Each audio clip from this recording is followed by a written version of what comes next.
और अब बात चुनावी चकल्लस की। 2024 में बात हो रही है कि मोदी जीतेंगे या फिर मोदी विरोधी। लेकिन इस चुनाव में कुछ दल और कुछ कैंडिडेट ऐसे हैं जिनका वादा ही निराला है, उनके प्रचार करने का तरीका भी जुदा है। महाराष्ट्र से लेकर दिल्ली तक क्या है ऐसे नेताओं का हाल, आप भी देखिए इस रिपोर्ट में।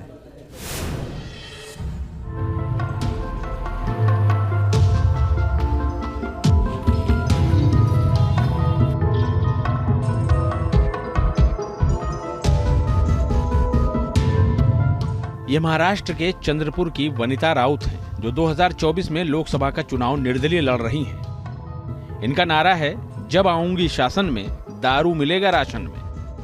वनिता राउत का कहना है कि वो अगर सांसदी का चुनाव जीत जाती हैं, तो राशन की दुकान पर विस्की और बियर की उपलब्धता सुनिश्चित करवाएंगी। सांसद निधि से पूरे इलाके में ऐसी व्यवस्था करवाएंगे, ऐसा दावा और वादा कर रही हैं वनिता राउत।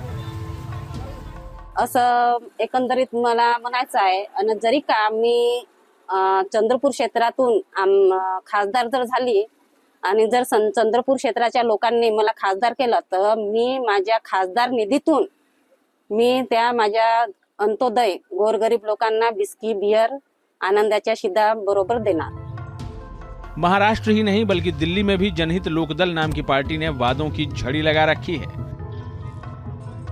2024 के चुनाव में ये पार्टी फिलहाल दिल्ली में बीजेपी को अपनी तरफ से सपोर्ट करने का दावा कर रही है, लेकिन तैयारी 2025 के दिल्ली विधानसभा चुनाव की है, जिसमें दावा है कि 400 यूनिट बिजली फ्री और 10 रुपए तक दूध सस्ता करेंगे। कि हम लोग 5,000 रुपये महिलाओं को देंगे जिनकी आय 1 लाख रुपए से कम है सालाना। उन सब महिलाओं को पूरा महिला सशक्तिकरण के लिए हम सपोर्ट करेंगे। साथ में हम लोग जो हमारा प्राइमरी मुद्दा है 400 यूनिट बिजली का, वो तो हम लोग देंगे ही देंगे। देखिए 10 रुपये सस्ता हम दूध इसलिए दे रहे हैं कि एटलीस्ट शराब के ठेके तो नहीं खुल रहे, और पार्टियों की तरह। जनहित लोकदल अपना पूरा जोर 2025 के विधानसभा चुनाव में लगाएगा, लिहाजा उनके फोकस में हर वर्ग है। दिल्ली में ऑटो ड्राइवर सियासी माहौल बनाने में बड़ी भूमिका निभाते हैं। दिल्ली में पहले भी ऑटो वालों ने सरकार बनवाने में बड़ी भूमिका अदा की है, तभी तो ऑटो वालों के लिए 3 लाख में इलेक्ट्रिक ऑटो देने का वादा कर रहे हैं, वो भी 0% ब्याज और साथ में परमिट भी। ऑटो रिक्शा वाले भाई हमारे साथ में हैं, उनको हम 3 लाख रुपए में इलेक्ट्रॉनिक ऑटो रिक्शा देंगे एट 0% इंटरेस्ट, और साथ में ऑटो परमिट्स भी देंगे, ताकि क्या उनको कोई इश्यूज ना आए।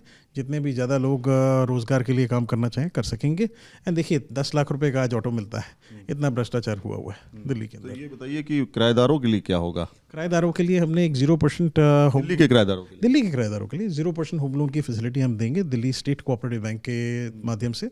और वो पॉलिसी जो सी है वैसे भी कोऑपरेटिव सेक्टर से है, क्योंकि उसी सेक्टर से हूँ मैं, तो वो पॉलिसी हमने ऑलरेडी बनाई हुई है। हम हर किराएदार को, चाहे उसका सिविल रिकॉर्ड ठीक हो या नहीं हो, दिल्ली के हों, दिल्ली में रहते हैं, तो उनको एटलीस्ट होम लोन मिलना चाहिए। जाहिर है, जब भी सियासी मौसम आता है, नए नए दलों के साथ निर्दलीय कैंडिडेट भी मैदान में आ खड़े होते हैं। चुनाव में इनकी जीत हो या हार, लेकिन माहौल जरूर बनाते हैं, चर्चा में खूब रहते हैं। इस बार के चुनाव में भी कुछ ऐसा ही देखने को मिल रहा है। Team news nation.